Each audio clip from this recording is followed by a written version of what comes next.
I never believed in ghost stories. Even now, 4 years after those events, I still don't call it supernatural. But to this day, I cannot explain who was living in the room above us, because according to every official document, that room didn't exist.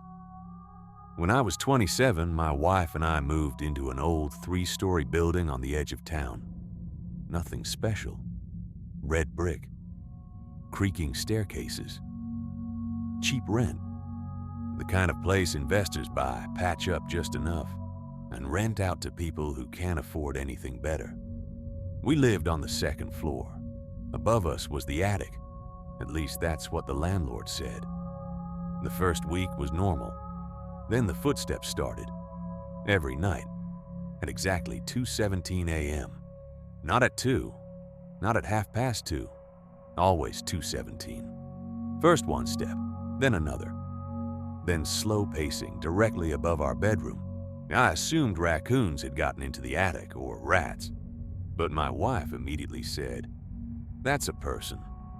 How do you know? Because it walks too slowly. The next night, I stayed awake on purpose. At 2:17, it happened again. Step, step, step. As if someone were measuring the room, back and forth, over and over. The next morning, I went to see the landlord. I asked him about the attic. He looked surprised. "There's nobody up there."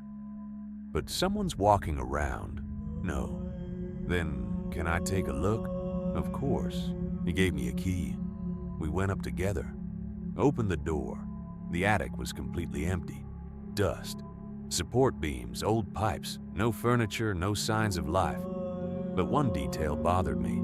The attic was smaller than our apartment, much smaller.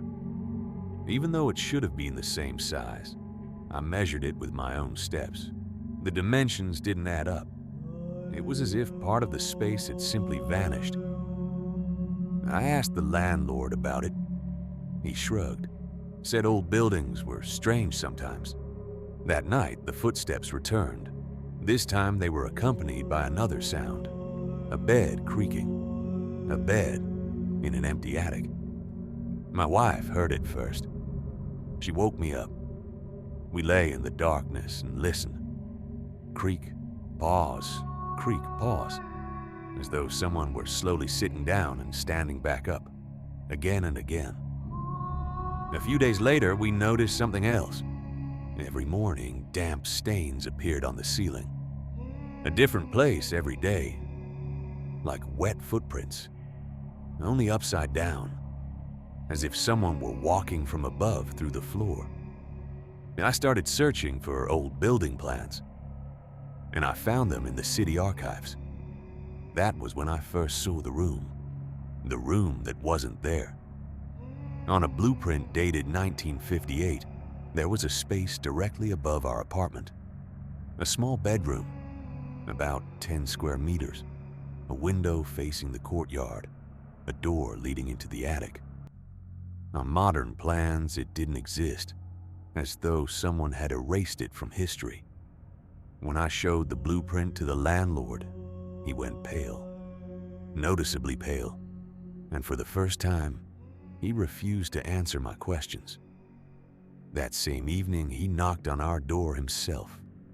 He said something strange. "If you hear knocking from above, don't answer." I laughed, he didn't. "Whatever you hear, don't answer." Then he left. 2 days later, the thing that changed everything happened. At 2:17, there was a knock. 3 knocks, directly above our bed. Knock, knock, knock. We froze. A few seconds later, it came again. Knock, knock, knock. Then a voice, very quiet, almost a whisper. "Can you hear me?"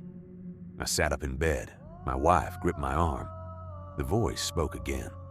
"Please, answer me." And I made a mistake. I answered, "Who are you?" Silence filled the space above us, absolute silence, as if the entire building had stopped breathing. Then came laughter, very soft, very satisfied, and the footsteps started moving, but not across the attic. down the staircase that led to us.